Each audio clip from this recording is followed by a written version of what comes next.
This conference will now be recorded.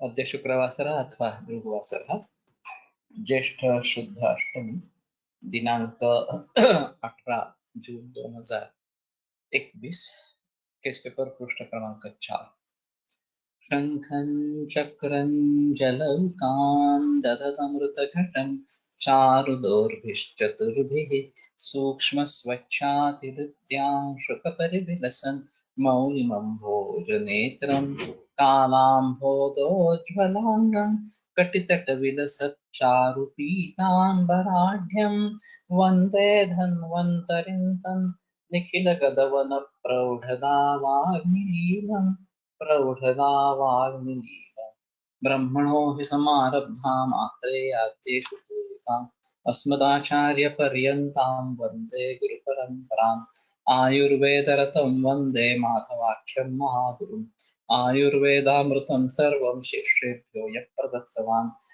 द्रष्टाज्ञानी दुष्टकर्मा कृतकर्मा तथैव च अध्यापको विश्वश्रेष्ठो महान् संशोधकस्तथा गुणैरेतैः समुदितैः यत्कार्यं कृतनोत्तमः समृद्ध्यर्थं हि कार्यस्य वयं प्रयतामहे सरस्वत्यै नमो यस्याः प्रसादात् पुण्यकर्मभिः बुद्धिदर्पणसङ्क्रान्तं जगदध्यक्षं विंशतिम् आत्रेयं प्रथमं वन्दे आयुर्वेदजगद्गुरुम् आयुर्वेदामृतं सर्वं गृहीत्वा हि सुरेश्वरात् अग्निवेशादिकेभ्यो यत् प्रेच्छत् मुनिसत्तमः प्रथमं तन्त्रकर्तारम् अग्निवेशं नमाम्यहम्।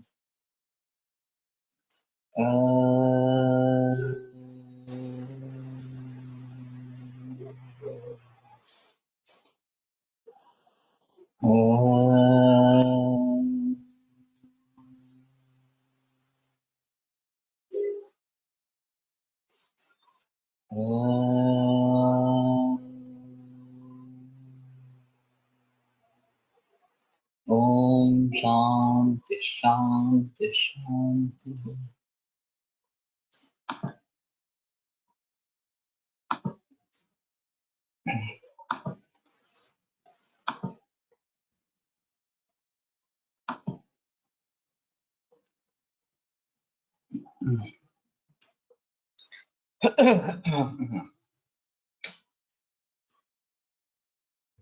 तो हम निदान के बारे में बात कर रहे थे कि एक किसी व्याधि को हम समझ पाते हैं जो आयुर्वेद है, तो फिर उस निदान को लेकर हम आगे चल सकेंगे, चाहे अम्लपित्त हो, चाहे संदिग्ध वात किस प्रकार की दवा हो, प्रमेह हो या और कोई। लेकिन जहां ऐसा करना पॉसिबल नहीं होता, वहां पे दोष और दूष्य इनके आधार पर निदान करना जरूरी है। तो उसमें दोष कौन से बिगड़े हुए हैं ये एक देखना चाहिए, और दूसरे कौन से इन्वॉल्व है ये देखना चाहिए। सर का एक छात्र प्रमो अतुल ठोंबरे, इसकी एक पद्धति थी कि जैसे जैसे केस टेकिंग करते जाएंगे वैसे वैसे साइड मार्जिन में उसके बारे में वो किसी रोग का निर्देश कर रहा है या किसी दोष का दूसरे का इस प्रकार का निर्देश कर रहा है, ये इस बगल में लिखते जाए। कि दाह लक्षण है तो कम से कम पित्त लिखना है, रक्त अगर आप समझते हो तो रक्त लिखना है इस प्रकार से, या फिर अम्लपित्त के लक्षण है तो अम्लपित्त लिखना है इस प्रकार से। और अंत में ये सभी जो मुद्दे हैं वो हमारे सामने आने चाहिए। अभी जो डायग्नोस्टिक ट्रीटमेंट सॉफ्टवेयर बन रहा है उसमें हमने ये किया है कि जब आप इस प्रकार का फीड करते रहते हैं, डाटा डाटा एंट्री करते रहते हैं मरीज के बारे में, उसी समय बैकग्राउंड में डायग्नोस्टिक ट्रीटमेंट सॉफ्टवेयर का काम चलता रहेगा। और जब आप पूरा कर लेंगे तो मालूम है उस तुरंत या थोड़ी देर के बाद वो अपना डायग्नोसिस आपको बताएगा कि कोई बीमारी है तो 5 बीमारियां सामने आ जाएगी, जिसको सबसे ज्यादा गुण मिले हैं वो सबसे ऊपर आएगा और जिनको कम गुण मिले हैं वो उसके नीचे क्रम से आएंगे। सिर्फ इतना ही नहीं, अगर पूर्व रूपावस्था है किसी व्याधि की तो वो भी एक आउटपुट इसमें से निकलेगा। और तीसरा आउटपुट जो है वो दोष धातु मल अग्नि स्रोतस इनके बारे में है। तो कौन कौन से दोष बढ़े हैं या फिर दूषक कौन से इन्वॉल्व हुए हैं, अग्नि की स्थिति क्या है, ये सभी बातें भी सामने इस प्रकार से आएगी। और फिर इसके आधार पर आपको ट्रीटमेंट डिसाइड करना ये पॉसिबल होगा। अगर ग्रंथों तक का ही निदान है तो भी दोष धातु मल के बारे में सोचना जरूरी है। और अगर हम शुरू से आदत रखते हैं कि जो भी डाटा एंट्री की, चाहे हेतु के बारे में हो, चाहे लक्षण के बारे में हो, चाहे अन्य किसी बारे में इस प्रकार के हो, पूर्वोत्पन्न व्याधि हो वगैरह, तो फिर उससे क्या क्या नतीजा निकल सकता है, हमारे दिमाग में क्या क्या आता है, कंप्यूटर ढूंढ के क्या क्या ला सकता है, ये दोनों महत्वपूर्ण इस प्रकार के रहेंगे। और जब ये सभी संदर्भ सामने आएंगे उसमें हमने एक ऐसा रखा है कि जिसको आप स्टोर करना चाहते हैं उसको डबल क्लिक करेंगे तो वो एस्टेरिक मार्क उसको हो जाएगा कि ये महत्वपूर्ण है। तो एक संक्षिप्त रूप केस पेपर का बनेगा जिसमें जिसका एस्टेरिक मार्क मिले हैं वो सभी मुद्दे सामने आ जाएंगे। अब हमने दही सेवन है समझो, और रात में दही खा रहा है, हर मौसम में हर दिन खा रहा है, इस प्रकार से इसको हमने एस्टेरिक मार्क दे दी। तो दही के जरिए क्या क्या हो सकता है, दही कफपित्त को बढ़ावा देता है, रक्त की दृष्टि करता है, वृद्धि करता है, या फिर वात का शमन करता है, ये सभी आपको दोष धातु मल के आउटपुट में मिलेगा। और साथ ही साथ दही शोथ को निर्माण करने वाला है, दही अम्ल पित्त निर्माण करने वाला है वगैरह, ये जो बातें हैं वो भी रोग के लिस्ट में चली जाएंगी। तो दही सेवन ये हेतु के आधार पर, एक तो संक्षेप क्रिया है वो निदान परिवर्जन, इसके आधार पर हमें दही सेवन का त्याग करना चाहिए ये बताना है। और दूसरी चीज उसका एंटीडोट के बारे में सोचना है कि नावतुक सोपम नाक्षोदरम तन्ना गुणसितोपदम न चाना मदकन्नापि ये जो बात बताई गई है, तो ये एंटीडोट्स है। मुद्ग सूप, तो मुद्ग सूप दही का एक एंटीडोट है। हाँ, न अक्षौद्रम, क्षौद्र या मधु ये एक एंटीडोट है। और घृत और सीतोपला और आमलक ये चार पदार्थ बताए गए, तो किसमें किसका प्रयोग करना है उसके बारे में सोचना है, या फिर शंखभस्म जैसे दवा का प्रयोग करना है ये सोचना है। तो कहने का तात्पर्य से ये है कि जो भी हेतु सेवक हो, जो भी लक्षण इस प्रकार के हो, जो भी पूर्वोत्पन्न व्याधि इस प्रकार के हो, और शायद इन्वेस्टिगेशंस के जरिए कुछ मॉडर्न मेडिसिन का रोग निदान उभर आ रहा है, तो मैं सोच रहा हूँ कि मॉडर्न मेडिसिन के इस रोग के बारे में हम आयुर्वेद की दृष्टि से कैसे सोच सकेंगे, ये थोड़ा ब्रिजिंग द गैप ये करने की भी कोशिश करेंगे। तो इसमें ऐसा है कि क्रिएटिनिन बढ़ गया है, यूरिया बढ़ गया है, या क्लोरिक एसिड बढ़ रहा है, फास्फोरस बढ़ रहा है, ये काफी कॉमन है क्रॉनिक रेनल फेलियर में। तो उसके लक्षण क्या क्या है और मॉडर्न के हिसाब से उनका रोल क्या है, ये देखते हुए उसको आयुर्वेदिक इंटरप्रिटेशन अगर कर पाएंगे तो शायद हम परहेज के बारे में, शायद हम औषधियों के बारे में कुछ सोच पाएंगे जो इनका इसमें प्रयोग कर सकें।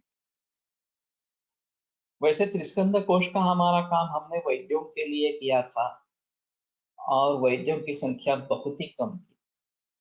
पूरे भारत भर में अगर वैद्य कितने हैं जो केवल आयुर्वेद की प्रैक्टिस करते हैं, ऐसा देखने की कोशिश करेंगे तो कुछ सौ, ज्यादा नहीं होंगे इससे,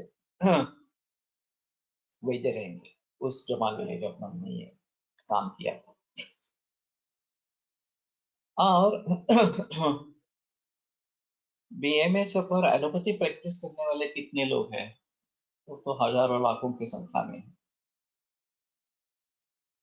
और उनकी बात छोड़ो, एमबीबीएस या बीएचएमएस होकर भी एलोपैथी की प्रैक्टिस करने वाले भी काफी लोग हैं। अब उनके लिए एक बड़ी समस्या है कि संस्कृत, सभी के लिए, बीएमए छात्रों के लिए भी बड़ी समस्या है कि संस्कृत, मूल ग्रंथ संस्कृत में होने के कारण पढ़ नहीं पाते हैं, समझ नहीं पाते हैं, प्रैक्टिकली यूज नहीं कर पाते हैं। हाँ, तो ये सभी दिक्कतें सॉफ्टवेयर के जरिए दूर हो जाती है। आपको आयुर्वेदीय दृष्टि से निदान क्या हो सकता है, चिकित्सा में क्या क्या उपलब्धियां हैं, इसके बारे में आप जरूर सोच सकते हैं। और जो बीएमएस छात्र है वो भले ही आयुर्वेद की प्रैक्टिस न करते हो, फिर भी उन्होंने परीक्षा के लिए तो कुछ अध्ययन किया है, और कुछ नाम तो मालूम है, आरोग्य वर्धिनी, शिक्षक वगैरह इस प्रकार से। अभी काफी माहौल सुधर रहा है और काफी बड़े पैमाने पर वैद्य निर्माण हो रहे हैं, लेकिन फिर भी उनकी संख्या बीएमएस होकर एलोपैथी प्रैक्टिस करने वालों से बहुत कम है, वही ज्यादा है। और पूरे भारत भर का पिक्चर देखेंगे तो केवल महाराष्ट्र और केरल छोड़कर बाकी सभी जगह उतनी संख्या है ही नहीं वैद्य में। गुजरात में थोड़ी बार होगी, थोड़ी बहुत होगी, थोड़ी बहुत पंजाब में होगी, थोड़ी बहुत आसाम में होगी, दिल्ली में होगी, वगैरह वगैरह, लेकिन ये मामूली संख्या है, ज्यादा संख्या नहीं। तो ज्यादातर लोग एलोपैथी की ही प्रैक्टिस करने वाले हैं। उसमें ऐसा हो जाता है कि जब ये प्रैक्टिस शुरू करते हैं तो ये नए नए होते हैं, मरीज आते हैं कुछ।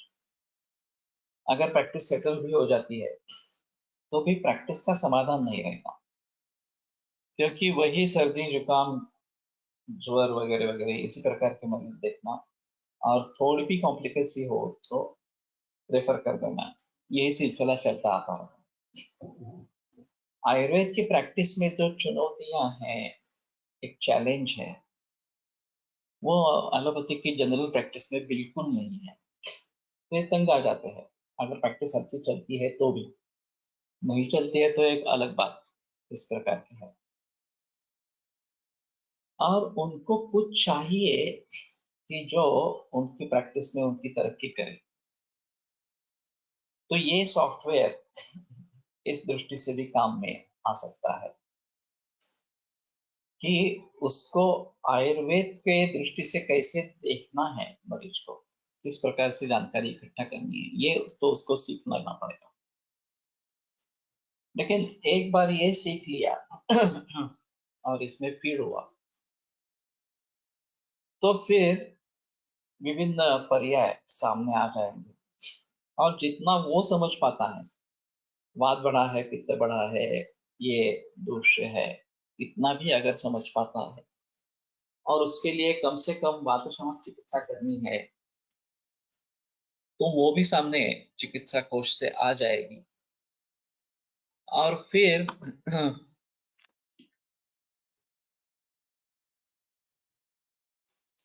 पहले विजिट में कोई डायग्नोसिस हुआ सॉफ्टवेयर के जरिए, उसके बाद यदि उपशय न हो तो नेक्स्ट विजिट में डाटा फीड करने पर क्या भूल हुई, ये भी बताएगा क्या सॉफ्टवेयर, बताएगा क्या, बता सकता है, लेकिन ये क्या है, डाटा आपको ही फीड करना है। आप फिर से इसमें परिवर्तन कर सकते हैं, जो भी डाटा फीड किया है उसमें आप परिवर्तन करना चाहते हैं, मुझे बाद में पता चला कि अरे इन बातों पर मैंने ध्यान नहीं दिया, तो इनके बारे में सोचना है वगैरह। और मैं एक इंटरैक्टिव मोड रखना चाहता हूँ कि डायग्नोसिस करते करते आपने ये लक्षण चुन लिया तो इतने सारे व्याधि उसमें आ रहे हैं, ये हेतु चुन लिया तो इसमें सारे व्याधि इसमें आ रहे हैं, ये भी सॉफ्टवेयर बता सकेगा। लेकिन ऐसा है कि उसके लिए अलगता से बैठना पड़े। रोगी सामने है तो ये बहुत समय लेता रहेगा। तो आप अपने पारंपरिक रीति से इसमें केस फीड करो, और फिर बाद में क्लिनिक होने के बाद जो चुनिंदे केसेस इस प्रकार के हैं जहां ज्यादा विचार करने की जरूरत नहीं है, हम अपनी तरीके से मार्ग ढूंढ लेते हैं, वो ठीक है, उसमें कोई संदेह की बात नहीं है। लेकिन जहां विचार करने की जरूरत है, अन्य ऑप्शंस भी सामने आ सकते हैं, तो वहां इसको अगर फीड करेंगे तो ये बीच बीच में भी आपको बताता रहेगा कि ये दिस इज पॉसिबल है। उसमें इंटरैक्टिव मोड में ये भी हो सकता है कि आप इसके हेतु और लक्षण देखना चाहते हैं क्या, तो वो डिस्प्ले करेगा। उनमें से आप चुन लेंगे तो वो डाटाबेस अपडेट हो जाएगा। तो इस तरीके से हम सोच रहे हैं अभी कैसे होगा, इसमें दिक्कतें क्या होगी वो अलग चीज है। लेकिन पहले वाली जो मैंने बात बताई थी कि आप जैसे फीड करते जाएंगे डायग्नोस्टिक ट्रीटमेंट सॉफ्टवेयर अंदर काम करता रहेगा, और फिर जैसे ही आप पूरा करेंगे तो आपके सामने कुछ रिजल्ट्स आएंगे। अगर सामने मरीज बैठा है और आप कर रहे हैं और आपको समय नहीं है, तो जितना आपने जान दिया है उसके आधार पर कुछ चिकित्सा दे दो, एक 4 दिन 8 दिन की दवा दे दो, बाद में इसके बारे में और जिक्र करो, और उसमें से कोई नए मुद्दे सामने आते हैं तो उसको फीड करो फिर से। तो ये बात हो सकती है, और उसमें बदलाव तो हम ला ही सकते हैं। एक बार फीड किया ऐसा नहीं है। फिर एडिट मोड पे जा सकते हैं, एडिट करके सेव कर सकते हैं, तो जो नया फीड किया है वो सेव इस प्रकार के हो जाए। तो मेरा टारगेट ऑडियंस ये बीएमएस क्लास जो एलोपैथी की प्रैक्टिस कर रहा है उसको आयुर्वेद में फिर से वापस लाना है। उसमें उन छात्रों का दोष ज्यादा नहीं है, दोष सिस्टम का है, दोष अध्यापकों का है। और अगर उन्हें कोई अध्यापक अच्छे मिले ही नहीं, या कहीं बाहर अच्छे वैद्य मिले ही नहीं नहीं, परिभाषा टाइप नहीं करनी पड़ेगी। ज्यादा से ज्यादा जो है वो ड्रॉप डाउन मेनू होगा, आपको सिर्फ सिलेक्ट करना है। जहां पॉसिबल नहीं है वहां टाइपिंग के लिए ऑप्शन रखेंगे, और वो देवनागरी अंग्रेजी दोनों में टाइप कर सकते हैं। देवनागरी इसीलिए रखा है कि मूल संस्कृत जो सभी आएंगे वो देवनागरी में आएंगे। तो टाइपिंग नहीं रखना है, जहां तक हो सके वहां तक टाइपिंग नहीं रखना है। आप कोई शब्द सिलेक्ट करेंगे जैसे गूगल में होता है, तो उस शब्द से शुरू होने वाले सभी शब्द आने लगते हैं। दूसरा अक्षर उसमें टाइप करेंगे तो वो थोड़ा सीमित हो जाता है, तो उसी प्रकार से भी करेंगे।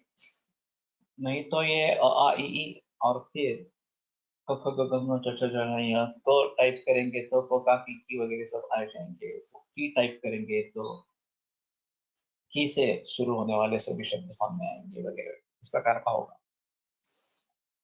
तो देखते हैं कौन सा तरीका ज्यादा आसान और यूजर फ्रेंडली होगा। लेकिन ज्यादा से ज्यादा इंटरेक्टिव मोड से काम करें, ये सोचेंगे। इसमें एक ही जरूरत है कि आपका इंटरनेट अच्छा होना चाहिए, क्योंकि ये सभी जानकारी क्लाउड में जाकर बैठेगी, और बिना इंटरनेट ये नहीं चलेगा। अभी ये ऑफलाइन कर रहे हैं, अभी जो कर रहे हैं हम ऑफलाइन कर रहे हैं, लेकिन जब सॉफ्टवेयर लॉन्च होगा तो वो ऑनलाइन ही रहेगा। अभी वो दिक्कत नहीं रही, इंटरनेट काफी फास्ट है, और सभी जगह मौजूद भी है, उपलब्ध भी है, तो ये ज्यादा दिक्कत वाली बात नहीं रहे। तो कहने का तात्पर्य अर्थ ये है कि परिभाषा जो है वो ग्रंथों की रहेगी, लेकिन लोकल लैंग्वेज में अगर हम कुछ लिखते हैं तो भी उसको समझने के लिए प्रयास करेंगे। पोटात दुखतं, शूल उदर, ये इस प्रकार से होना चाहिए, या वेदना उदर इस प्रकार से होना चाहिए।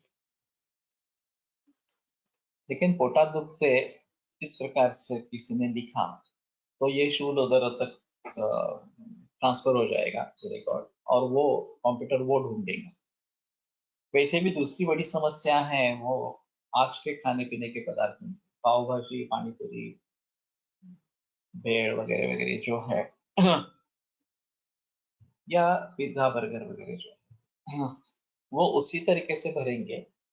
उसको हम इंटरप्रेट करने की कोशिश करेंगे कि ये गुरु है, स्निग्ध है, उष्ण है, विदाई है, वगैरह वगैरह इस प्रकार से। और फिर गुरु स्निग्ध उष्ण विदाई के बारे में ग्रंथ में जानकारी है तो उसके आधार पर कौन से रोग निर्माण हो सकते हैं, कौन से दोष बिगड़ सकते हैं, वगैरह वगैरह, ये सभी बातें सामने आए। फिर भी ये काफी कॉम्प्लिकेटेड है। गुरु स्निग्ध ये कफ को बढ़ावा नहीं देने वाले, उष्ण तीक्ष्ण विदाई है पित्त को बढ़ावा देने वाले, इस प्रकार के हैं। अभी कॉम्बिनेशन इस प्रकार के बनते रहते। तो कफ और पित्त दोनों का प्रकोप इससे होता होगा, रक्त दृष्टि होती होगी वगैरह, इस प्रकार से सामने आएंगे। तो एक पीछे बैकग्राउंड में इस प्रकार के पदार्थों के लिए एक प्रोग्राम रन होता होगा, और उसको भली भांति समझना चाहिए और उससे अगर सही रिजल्ट्स इस प्रकार से मिलते हैं तो थोड़ी आसानी इसमें होगी। तो कहने का तात्पर्य अर्थ है कि ये आप जब करते रहेंगे तो पीछे सॉफ्टवेयर का काम होता रहेगा। और मैं चाहता हूं कि सभी बीएमएस छात्र इसमें जुड़ जाए, तो थोड़ा थोड़ा उनके मन में परिवर्तन होगा, आयुर्वेद करने के बारे में सोचेंगे, अगर रिजल्ट्स मिलते हैं तो आगे करते रहेंगे, और वो आयुर्वेद के प्रवाह में शामिल हो जाएंगे। अभी फिलहाल फर्स्ट ईयर से लेकर मैंने जो सोचा था कि कॉलेजेस का काम केवल प्रैक्टिकल देना, इतना ही सीमित रखना, यूनिवर्सिटी का काम केवल परीक्षा लेना, इतना ही सीमित रखना है और डिग्री देना। कंट्रीवाइड क्लासरूम या इंटरनेट के जरिए, जिससे वेबिनार वगैरह भी सब चल रहे हैं उसके जरिए या यूट्यूब वीडियो के द्वारा रिकॉर्डेड या लाइव लेक्चर छात्रों के लिए रखेंगे और मूल ग्रंथ ही पढ़ाएंगे। तो एक ग्रंथ के ऊपर 3-4 वक्ता होंगे तो भी ठीक है, कोई प्रॉब्लम नहीं है उसमें। हर एक का समझने का तरीका अलग है, हर एक के अनुभव अलग इस प्रकार के हैं। तो सुबह 7 से लेकर 9, 9:30 तक समय ये कंट्रीवाइड क्लासरूम जैसा होगा। लोग छात्र अपने अपने घर से ये सीखेंगे। फिर क्लिनिक्स के लिए अस्पताल में जाएंगे, 2-3 घंटे अस्पताल में बिताएंगे 10 से 1 बजे तक, और वहां उस शहर में जो प्रैक्टिशनर वैद्य है वो अपना समय दे दे, हफ्ते में 1 बार, ताकि उन वैद्यों के जरिए वहां मरीज आना आरंभ हो जाएगा उस अस्पताल में, क्योंकि वो अच्छे खासे प्रैक्टिशनर है। उनको हॉस्पिटलाइजेशन की सुविधा मिल जाएगी, जो नहीं है अभी तक। पुणे में केवल एक पुनर्वसु चिकित्सालय है जहाँ हॉस्पिटलाइजेशन की सुविधा है। तो अच्छे वैद्य इसमें जुड़ जाएंगे, हाँ, तो उनके जरिए मरीज आने लगेंगे। तो छात्रों को प्रैक्टिकल एक्सपीरियंस मिलेगा। ये आप सुशील, तो छात्रों को एक्सपीरियंस मिलेगा, उनकी आयुर्वेद में रुचि बढ़ेगी, और साथ ही साथ सुबह का ये मूल ग्रंथों का अध्ययन, चाहे फर्स्ट ईयर में आपको करना है तो शारीर और इस चीज को लेकर करना है, लेकिन मूल ग्रंथ पढ़नी है। वैसे भी निदान के बारे में, चिकित्सा के बारे में, इस प्रकार से अगर हम करते रहेंगे और परीक्षा मूल ग्रंथों के आधार पर होनी है इस प्रकार से, तो ये ज्यादा अच्छी बात होगी। एक तरीके से मूल ग्रंथों का अध्ययन और दूसरी तरीके से प्रैक्टिकल एक्सपीरियंस जो अस्पताल में ही मिलेगा। और अगर सेकंड ईयर थर्ड ईयर में औषधि निर्माण वगैरह के बारे में देखना है, स्वस्थ वृत्त में बाजार में क्या उपलब्ध है इसका प्रैक्टिस होना जरूरी है। कौन से पदार्थ बाजार में मिलते हैं, इसका कंजम्पशन ज्यादा है, फूड फैक्ट्रीज किस प्रकार से चलती है, बेकरी प्रोडक्ट किस प्रकार से निर्माण होती है, ये प्रैक्टिकल एक्सपीरियंस लेना चाहिए। तो हमें पता चलेगा कि प्रचलन में क्या है, उनके गुणधर्म क्या है, इसके बारे में सोचना है।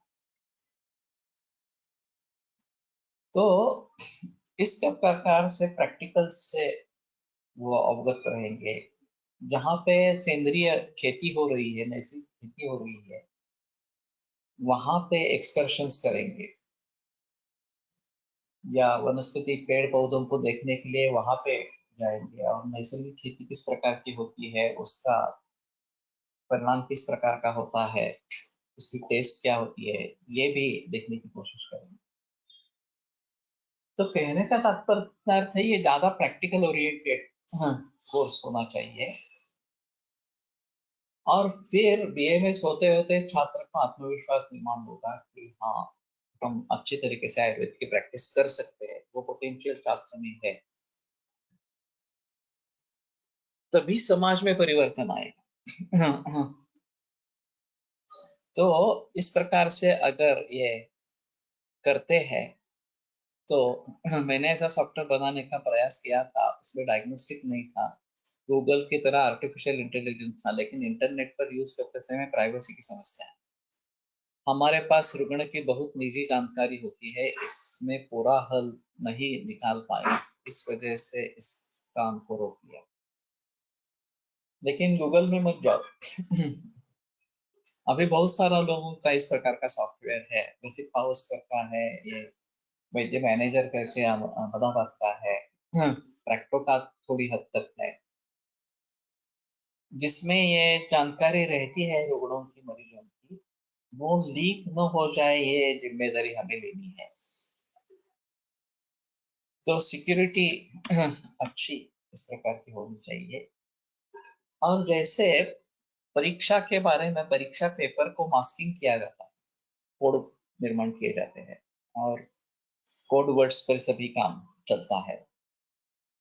किस कोड का क्या मतलब है, ये सिर्फ जिसने कोड निर्माण किया है उसको पता चलेगा।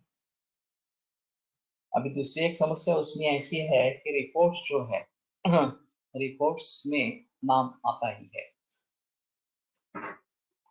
तो उसके जरिए अगर रिपोर्ट्स शेयर होते हैं हमारे लिए, अभी तो सभी लोग रिपोर्ट्स लेके आते हैं, आप जेरोक्स करके दे देते हैं, it's a transcript, it's still images. नहीं, मैं समझता हूँ कि प्राइवेसी के इशू गूगल वगैरह प्लेटफॉर्म पर रहेंगे, तो जैसे अभी रसिक ने वगैरह किया है उस प्रकार से करो, उसमें कोई दिक्कत नहीं होनी चाहिए।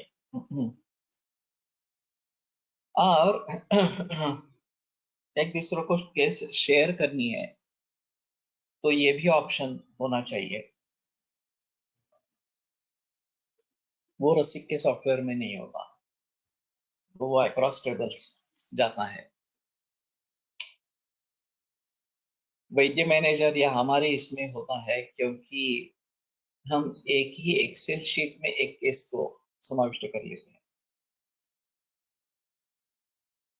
तो गूगल फॉर्म की जो खासियत है, आपको किस फॉर्म में डाटा चाहिए, एक्सेल शीट चाहिए, एक्सेस चाहिए, वर्ड डॉक्यूमेंट चाहिए या फिर पीडीएफ चाहिए, उसमें आपको वो कन्वर्ट करके देगा।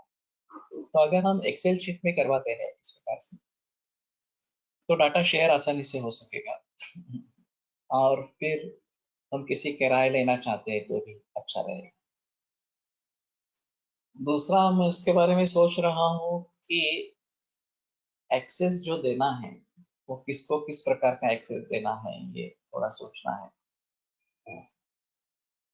तो वैद्यों के लिए जो एक्सेस होगा वो उसका जो डेटा है उसके लिए उसका एक्सेस होगा, उसमें कोई संदेह की बात नहीं। दूसरों का अगर देखना है तो उसको उसको बताना पड़ेगा कि मेरे साथ शेयर करो केस, तो वो देख सकेगा। और इसमें जो सक्सेसफुल केसेस है उसको पब्लिक के लिए नाम कोडिंग करके प्रेजेंट कर सकते हैं कि ये इस प्रकार की ब्रेस्ट कैंसर की केस थी, एलोपैथी ली नहीं, केवल आयुर्वेदिक लिया, ऐसा ऐसा नतीजा निकला वगैरह इस प्रकार से। तो अभी बहुत सारे लोग ढूंढते रहते हैं नेट पे कि इस रोग के लिए किसी ने कुछ ट्रीटमेंट करी है क्या नहीं करी है वगैरह, विल्सन डिसीज अगर है तो लोग ढूंढते रहते हैं। तो उनके सामने ये केसेस आते हैं तो उनको विश्वास बढ़ता है और वो फिर सीधा उस वैद्य को कांटेक्ट कर सके। आईटीपी के बारे में ऐसा हुआ था कि मेरे पास पहली केस आई आईटीपी की और मैंने दवाइयां दी, सुधर गया इस प्रकार से। तो उसका रेफरेंस लेके दूसरी केस है जिसमें ऑलरेडी स्टेरॉइड चालू थे और वो स्प्लीनेक्टमी भी हो गई, उसको भी ट्रीटमेंट करी, स्टेरॉइड्स का डोज कर रिड्यूस करके बंद कर दिया, फिर तो वो मेंटेन रहा, प्लेटलेट काउंट वगैरह अच्छा रहा। तो फिर उसने कहा कि आप नेट पे क्यों नहीं देते हैं, केस डालते क्यों नहीं हैं? तो मैंने कहा एक दो केस को लेकर क्या करना है नेट पे डाल। तो उसने कहा नहीं नहीं, आईटीपी की एक अलग साइट है और केवल अमेरिका में आईटीपी के 1 लाख केसेस हैं और उन्हें कुछ पता नहीं है क्या करना आईटीपी के बारे में। प्लेटलेट कम होते हैं तो प्लेटलेट दे देना, इतना ही करते हैं, बाकी कुछ नहीं है, इडियोपैथिक है उनके हिसाब से, कारण ही नहीं है उसका। तो फिर मैंने मेरे वेबसाइट में उसके बारे में लिखा। अब मेरी वेबसाइट कितने लोग देखेंगे ये अजीब चीज है। जैसे उसने कहा था कि आईटीपी उनके वेबसाइट पे जाकर कुछ लिखना पड़ेगा और फिर इंटरेक्शन वहां पे शुरू करनी पड़ेगी तो शायद बात हो सकती है। लेकिन ऐसी बहुत सारी बीमारियां हैं, सीआरएफ को देखकर भी बड़ा काम हो सकता है। बहुत सारे मरीज भारत में भी है सीआरएफ के, कोई पता नहीं है उनको क्या करना है। डायलिसिस शुरू होने से पहले हमारे पास आते हैं तो काफी अच्छे रह सकते हैं और डायलिसिस चल जाता है, लेकिन उनको मालूम ही नहीं ना कि आयुर्वेद के बारे में, आयुर्वेद में इसके बारे में बहुत अच्छी चिकित्सा है, अच्छे सुझाव है इस प्रकार से। तो लोगों के लिए भी ये अलग इस प्रकार का होगा कि सक्सेसफुल केसेस ओनली वो उसमें देख सकेंगे और उस वैद्य के अनुपति के अनुसार ये करेंगे और उसमें डायरेक्ट कांटेक्ट उस वैद्य का मिलेगा तो सीधा उसी के पास चले जाएंगे। ये मैंने अभी सोच लिया है इसके बारे में। तो कहने का तात्पर्य अर्थ ये है कि अभी टेक्नोलॉजी के जरिए हम काफी कुछ कर सकते हैं। और ये अगर इस प्रकार से आर्टिफिशियल इंटेलिजेंस का प्रयोग करते रहेंगे और मूल ग्रंथों के आधार पर करते रहेंगे तो काफी अच्छी बात हो सकती है। तो मैं बता रहा था कि कॉलेज का रोल केवल प्रैक्टिकल देना, इतना ही होना है और उसके लिए नियमित रूप से इतना बड़ा स्टाफ रखने की भी आवश्यकता नहीं है।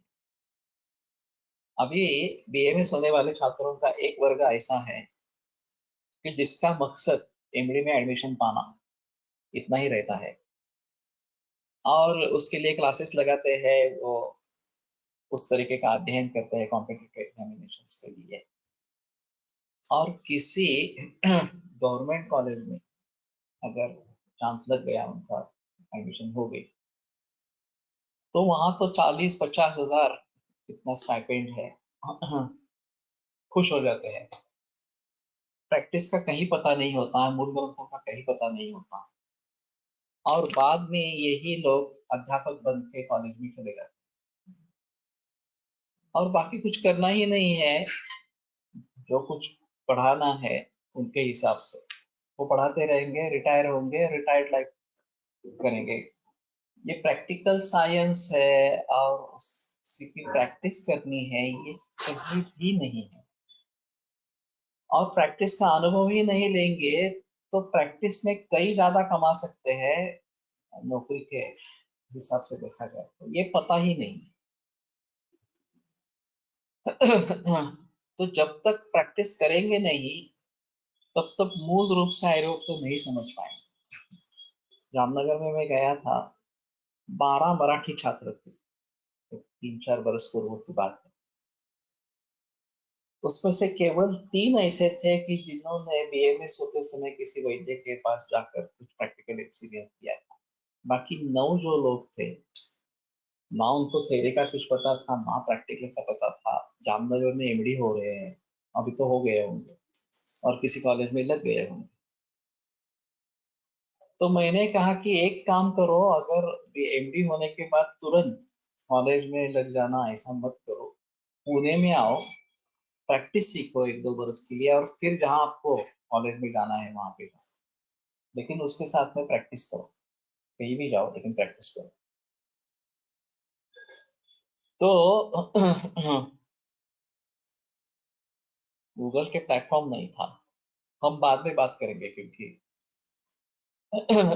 मैं भी कुछ ज्यादा बता सकूंगा ऐसा नहीं है, लेकिन जिन्होंने अभी प्रयास किए हैं, रसिक पावर सोर्स की बात करो, वो तुम्हें ज्यादा अच्छा बता सके। लेकिन उसका भी ऑफलाइन है, जो अभी इस प्रकार से कर रहे हैं वो ऑफलाइन कर रहे हैं। अगर शेयर वगैरह करना है तो हमें ऑनलाइन जाना पड़ेगा, ऐसा है। और समूचे लोगों को अगर इकट्ठा करना है तो ऑनलाइन ज्यादा बेहतर ऑप्शन इस प्रकार का है। तो इस तरीके से अगर बदलाव आता है पूरे आयुर्वेद विश्व में,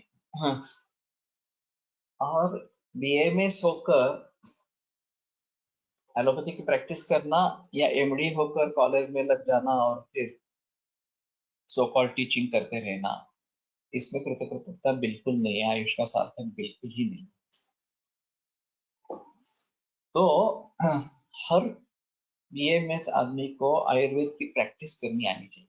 और वैसे वो बीएमएस के सिलेबस में भी लिखा है, उद्दिष्ट जो बताया गया है, to create efficient Ayurvedic practitioners वगैरह, इस प्रकार का बताया गया है। और ये कैसे, कहाँ पे क्या क्या हो रहा है, उसका कुछ भी नहीं हो रहा। तो इसमें अगर आमूलाग्र परिवर्तन लाना है, तो छात्रों में आयुर्वेद के प्रति रुचि बढ़े, उनको आयुर्वेद प्रैक्टिकल का एक्सपोजर मिले, और संस्कृत के बारे में जो भय है वो दूर हो जाए, और मूल रूप से ग्रंथों को पढ़ेंगे और प्रैक्टिकल देखेंगे, तो बदलाव आएगा। ये सबसे अहम इस प्रकार का मुद्दा है।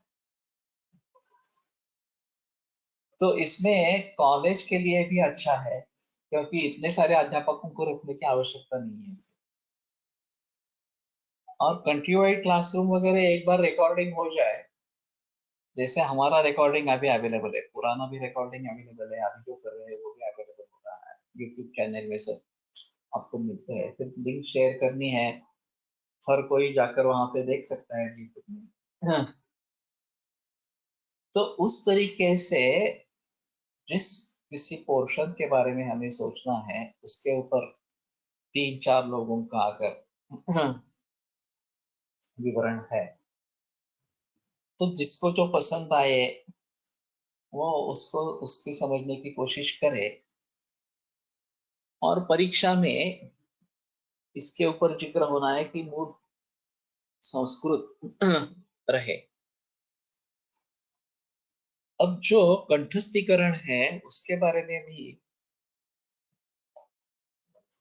मैंने अष्टांग हृदय की किताब के साथ सीधी दी है कंठस्थीकरण करके। सुश्रुत ने अभी पूरा सूत्र स्थान इस प्रकार से कंठस्थीकरण करके रखा रखा है, यूट्यूब पे है, फ्री है, और उसमें टेक्स्ट भी सामने दिखता है। मेरी दिक्कत है कि मेरे सीडी में टेक्स्ट नहीं दिखता, इसमें टेक्स्ट भी सामने दिखता है।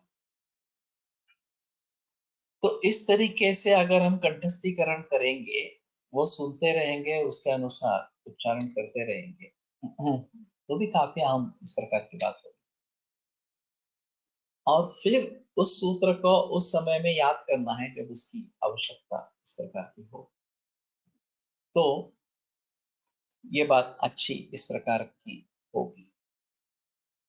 सध्या तरी प्रत्येक आयुर्वेदाच्या विद्यार्थ्याने गुरुकुल करणे व त्यानंतर वैद्याकडे जायला सुरू करणे, सोबत ग्रंथ वाचन करणे, हाच सर्वोत्तम मार्ग आहे। लेकिन ऐसा है ना, गुरुकुल सिर्फ पुणे में प्रचलन में, महाराष्ट्र में है, थोड़ा सा कह सकते हैं, और मराठी में है।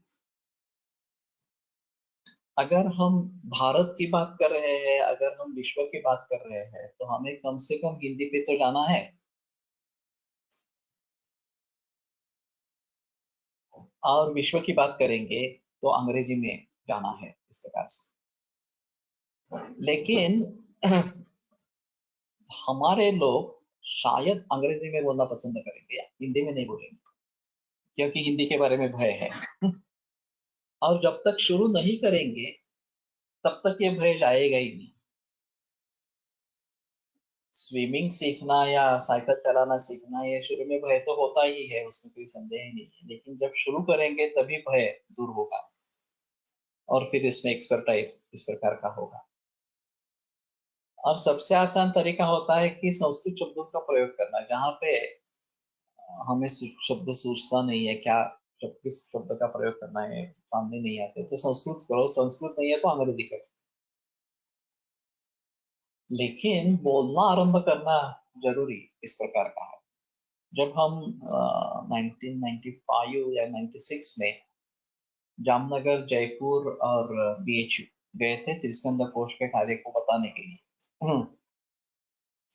तो पहला लेक्चर जामनगर में हुआ, मैंने वो अंग्रेजी में दिया। फिर जैसे ही जयपुर पहुंचे तो वहां तो सभी प्रचलन हिंदी में था, तो मैंने सोचा कि ठीक है, आप हम इस समय मैं हिंदी में बात करूंगा, और मैंने पूरा प्रेजेंटेशन हिंदी में दिया। और मुझे एहसास हुआ कि हिंदी में हम ज्यादा अच्छे तरीके से एक्सप्रेस कर सकते हैं, क्योंकि ये मूल संस्कृत में है सब।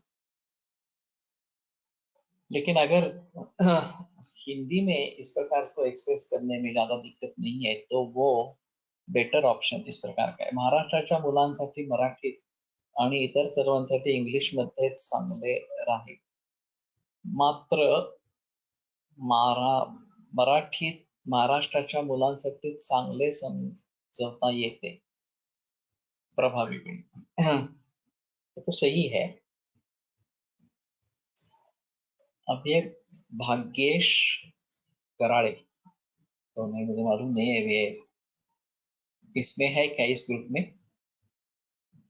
तो मेरी जो ऑडियो है टेलीग्राम ग्रुप में है, तो उसने कहा कि मैं हिंदी सबटाइटल्स करता हूँ। सुराग आयुर्वेद यूट्यूब पर चरक अष्टांग हृदय का सूत्रस्थान संहिता की छात्र देविका शेट्टी ने अपलोड किया है। सुराग आयुर्वेद,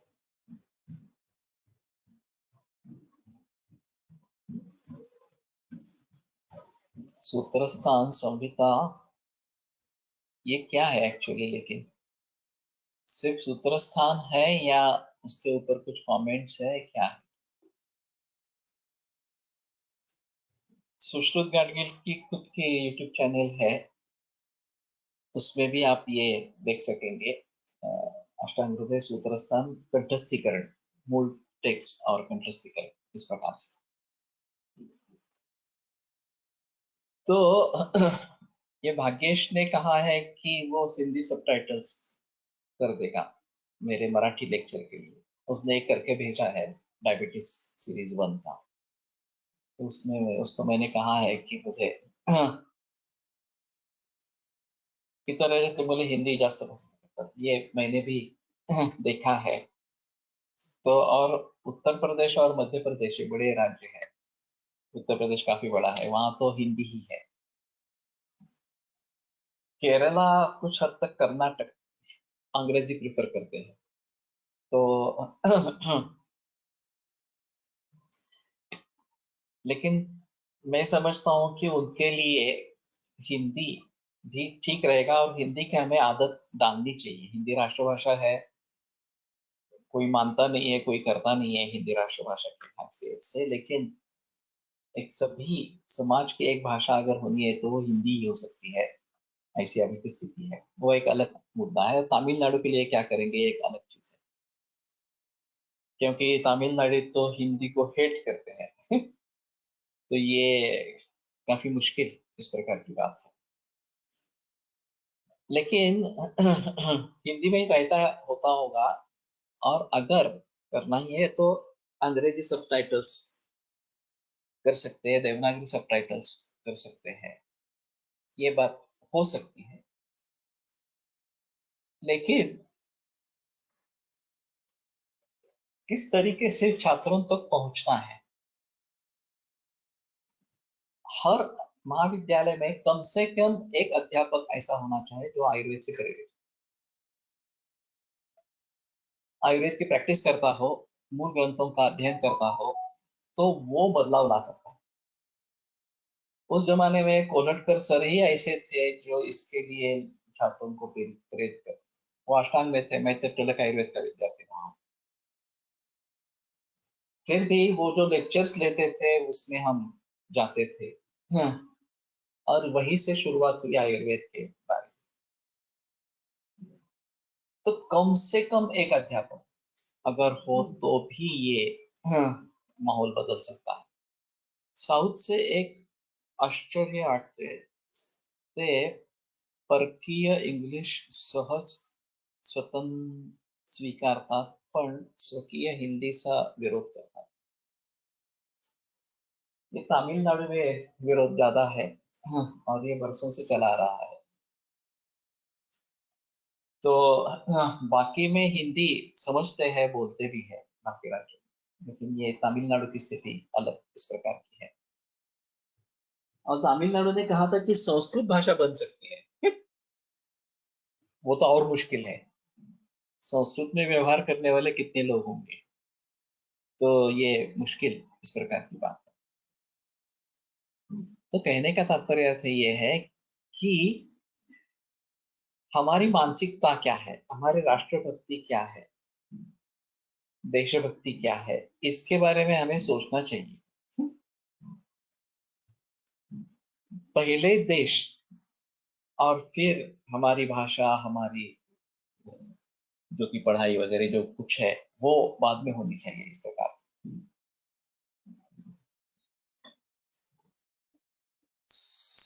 संपूर्ण विश्वात विचार होण्यासाठी आयुर्वेदाच्या परिभाषेचे वर्ड टू वर्ड ट्रान्सलेशन न करता त्याचे एक्सप्लेनेशन पद्धतीने जसे थिसॉरस असतात असे और कुलत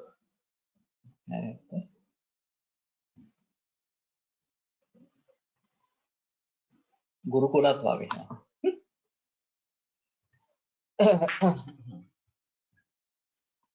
अभी ये लॉकडाउन के जरिए ये सभी लोगों तक पहुंच रहा है, भारत भर में पहुंच रहा है इस प्रकार से, और हिंदी में कर रहे हैं, इसलिए दिक्कत वाली बात नहीं है। They feel it's will destroy their culture, language, protect it. वैसे देखा जाए तो कल्चर डिस्ट्रॉय नहीं होगा इस तरीके से, लेकिन फिर भी अगर ये आशंका ये है तो उस आशंका को दूर कैसे करेंगे उसके बारे में सोचना चाहिए। मुझे आश्चर्य लगा कि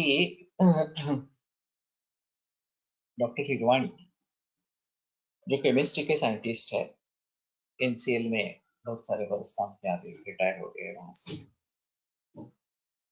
उन्होंने एक सुझाव दिया था कि आयुर्वेदीय शब्दकोश का अंग्रेजी थिसॉरस से करेंगे ऑनलाइन रखेंगे। तो उनका कहना था कि उस आयुर्वेदीय शब्दकोश में वैसे मूल ग्रंथों को लेकर सभी संदर्भ इकट्ठा किए हैं और अर्थ देने की कोशिश की है, सिर्फ उसको अंग्रेजी में पैरेलल करने की कुछ कोशिश करेंगे। तो जो मूल ग्रंथों को पढ़ रहे हैं उनको अगर दिक्कत कहीं होती है तो इसके आधार पर वो अच्छी तरीके से ज्ञान पाएंगे। ये बहुत अच्छा सुझाव था, अभी भी है इस प्रकार से। और शायद सीसीआरएस वगैरह इसमें हिस्सा ले सकती है, लेकिन ये काम आसान नहीं है, बिल्कुल आसान नहीं है। डेक्कन कॉलेज का जो डिक्शनरी प्रोजेक्ट है उसमें हर शब्द का किस संदर्भ में क्या अर्थ होता है, ये उस प्रोजेक्ट का स्वरूप है। एक गुण शब्द ले लिया तो सांख्य फिलोसॉफी में गुण का सत्वर रजस्तमस अर्थ है, हमारे शायद में है संहिता में परादि गुण इस प्रकार के है, वैशेषिक के संदर्भ में गुण की अलग परिभाषा इस प्रकार की है, साहित्य में गुण की अलग परिभाषा इस प्रकार की है। तो गुण शब्द को लेकर सभी ग्रंथों में उसका अर्थ क्या क्या होता है ये समझना, ये उस प्रोजेक्ट का काम है। तो ये भी बड़ा 100 ईयर प्रोजेक्ट इस प्रकार का रहा, और ये मैन्युअली कर रहे थे स्लिप्स बना के, बाद में इसमें अभी परिवर्तन आया और कंप्यूटर पर करने लगे इसके पास। फिर भी इसको समझने वाले, इसको प्रयोग में लाने वाले कौन है, कितने लोग हैं? महाभारत की क्रिटिकल एडिशन बनाई गई है, 40 बरस उसमें व्यतीत हुए हैं। हम महाभारत के अभी जो उपलब्ध लिपि है वो भी नहीं देखते हैं, वो क्रिटिकल एडिशन कौन देखने जाएगा, और क्या मतलब है उसका कभी। तो कहने का तात्पर्य अर्थ ये है कि मूल रूप ग्रंथों का इस प्रकार से विवेचन करते रहना ये ज्यादा अच्छा है। और अपनी भाषा में या फिर हिंदी में और कुछ हद तक अंग्रेजी अंग्रेजी में ये विवरण हम करते रहेंगे तो छात्र प्रोत्साहित होंगे इसके लिए। मैं एक सुझाव रखता हूँ, आज 18 तारीख है, अभी 30 जून तक तो ये सभी फ्री है, अभी 104 लोग मौजूद है। इन 104 लोगों में से हर व्यक्ति कम से कम एक दूसरे व्यक्ति को प्रोत्साहित करेगा कि इसमें शामिल हो जाओ। अभी तो फ्री है, बाद में 600 रुपया, ये कोई ज्यादा कीमत नहीं है एक बरस के लिए, और जब तक सुनेंगे नहीं तब तक इसके बारे में कुछ पता नहीं चलेगा ये क्या चीज है। तो अब ये निश्चय करो कि हर व्यक्ति को एक कम से कम एक व्यक्ति को प्रोत्साहित करना है इसमें शामिल होने के लिए। अब देखते हैं 12 दिन है, 12 दिन में कितने लोग जमा हो सकते हैं और कितने लोगों तक ये मैसेज पहुंचता है। इसमें दिक्कतें जो है वो आयुर्वेद को ही समझना नहीं है, ये सबसे बड़ी दिक्कत है, और सुबह जल्दी उठना है दूसरी दिक्कत। तो इसके लिए इसमें रुचि नहीं होती, और मैं नुस्खे नहीं कहता कि इस रोग में ये दे दो, इस प्रकार का नहीं है, ये बहुत डीप नॉलेज है। तो उसमें दिलचस्पी लेने वाले कम होते हैं, लेकिन अगर 100 लोग आ गए तो उसमें से 10-20 तो टिकेंगे, वो आगे करते रहेंगे, बाकी निकल जाएंगे। लेकिन उसके लिए 100 लोग आना जरूरी है। तो इस एक्टिविटी को हम बढ़ाते रहेंगे तो शायद उम्मीद बनती है कि पूरे देश भर में ये माहौल बढ़ता जाएगा, आयुर्वेद के प्रैक्टिशनर्स बढ़ते जाएंगे और उनको भी फायदा होगा, आयुर्वेद क्षेत्र को भी फायदा होगा और आयुर्वेद क्षेत्र में आमूलाग्र परिवर्तन इस प्रकार का होगा। तो मैं समझता हूँ कि हम सभी को इसके बारे में थोड़े प्रयास करने हैं। कल मैं सोचता हूँ यही सिलसिला आगे बढ़ाऊं या फिर माधव निदान मधुकोश टीका को आगे बढ़ाएंगे, और वैसे ये बातें चलती आ रही है इस प्रकार से। लेकिन इसमें सिर्फ एक आधुनिक तपास में अन्य चिकित्सा, ये थोड़ा मुद्दा रह गया है, उसको थोड़ा पूरा कर लेते हैं और फिर माधव निधन की तरफ मिलते हैं। तो कल मिलते हैं। आयुर्वेद प्रकांडो निगदित इह हि शल्यतंत्र प्रधानः शिष्येभ्यः शाश्वतोऽयं निखिलजन कृपा व्याप्तचित्ते मयेन आयुर्वेदस्य वाञ्छन् पुनरपि भुवने ताञ्च सुष्ठु प्रतिष्ठां श्रेष्ठं धन्वन्तरिं तं प्रणमति च सदा वैद्यवर्गो हि नूनम् वैद्यवर्गो हि नूनम्। ॐ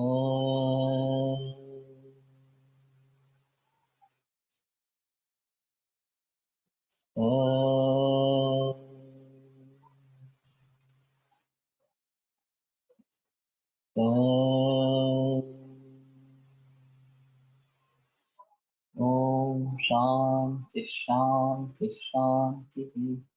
विरम्यते व्याख्यानव्यापारः। श्वः पुनर्मिलिष्यामः।